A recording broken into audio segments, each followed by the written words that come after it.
Hello hello মা, আমি একটা চায়না ছেলেকে বিয়ে করে পাঠিয়েছি, ওকে একটু যত্ন করো। চুনো মনো চুনো মনো। মা, তোর বাবা তো মাঠে গেছে আর আমি তো এই চাউমিন জামাইয়ের ভাষা কিছু বুঝতে পারছি না রে মা। তোমাকে কিচ্ছু বুঝতে হবে না মা, তুমি শুধু চুমুং চুমুং করো। চাউমিন জামাইকে চুমু খেয়ে যত্ন করতে হয়? ছেঁচে ছেঁচে চং ছাপা ছুপে ছাপা ছং খিদে লেগেছে? খাবে? এসো রান্নাঘরে ঢুকে যাও। ছাপা চাং।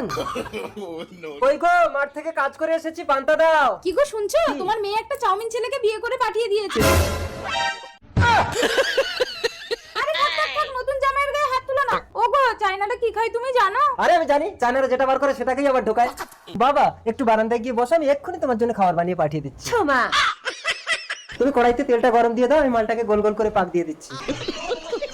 ইস, জামাইকে তুমি গু ভাজা খাওয়াবে? আরে তুমি জানো এটা গু ভাজা, আমি জানি এটা গু ভাজা, জামাই কি জানে এটা কি ভাজা? সবাইকে খেতে দাও। কেমন লেগেছে বাবা? ছাম ছাম।